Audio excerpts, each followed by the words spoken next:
আমরা যখন বলি নরেন্দ্র মোদীকে বিশেষ সভা ডাকুন, এছাড়া এর আগে বিশেষ সভা ডাকুন, বিশেষ অধিবেশন ডাকুন, নরেন্দ্র মোদীর সেই ভদ্রতাটুকু নেই। নরেন্দ্র মোদী কোনোদিন জওয়াহরলাল নেহরুর মতো ভদ্রতা শিখতে পারবে না, জানে না কখনো।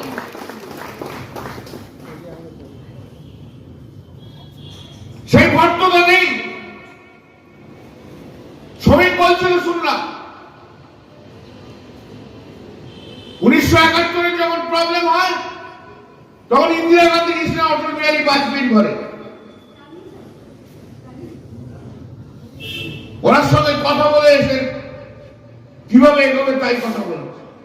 আর নরেন্দ্র মোদী জীবনে কখনো অপোজিশন লিডারদের কাউকে একটাকে সম্মান দিতে জানে না পর্যন্ত।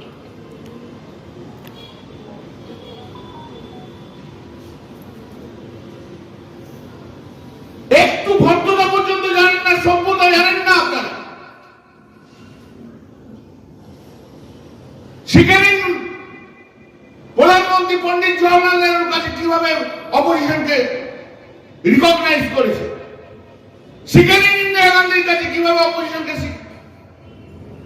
স্বীকৃতি দিয়েছে, সম্মান দিয়েছে। আর নরেন্দ্র মোদী অপোজিশন দেখলে ঘৃণায় তার মধ্যে শুধু ঘৃণা বেরিয়ে আসে।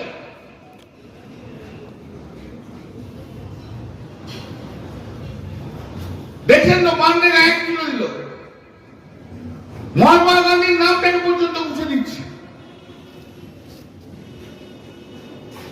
গান্ধীর নাম পর্যন্ত মুছে দিতে চাইছে। কারণ নাম সহ্য হয় না। ওর একটা ভাব হচ্ছে উনি যখন ভারতবর্ষে যখন এসছেন প্রধানমন্ত্রী হয়েছে, উনি একমাত্র ভারতবর্ষ তৈরি করছে।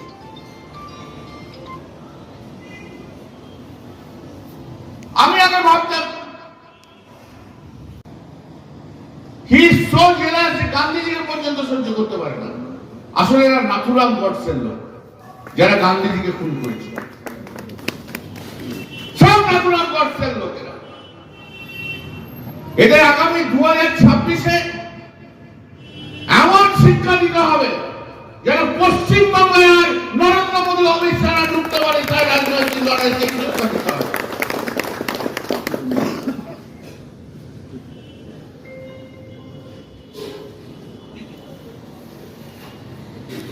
বলি আমি, বলবো উন্নয়নের ব্যাপারে আমি কারোর সঙ্গে কোনো কম্প্রোমাইজ করি না। আমার কনস্টিটুয়েন্সির উন্নয়নের ব্যাপারে আমি কারোর সঙ্গে কম্প্রোমাইজ করি না। সে কেন্দ্রীয় মন্ত্রী না কাজ করলো তার যেমন সমালোচনা করব, আর রাজ্যের কোন মন্ত্রী যদি ইগনোর করে, না করবো না বলে দিনের পর দিন, তারও সমালোচনা আমি করব। I do not bother.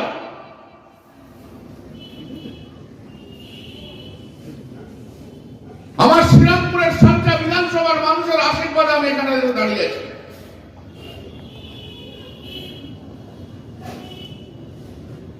রাজ্যের কোন টম ডিক হ্যারি মন্ত্রীর জন্য আমি এখানে নেই, আর ও দাঁড়াইলে জন্য আমি নেই। এই সংকেত বার্তাটা দিয়ে গেলাম, যিনি বুঝতে পারছেন তিনি বুঝে নিন। জয় হিন্দ, বন্দে মাতরম, মমতা বন্দ্যোপাধ্যায় জিন্দাবাদ।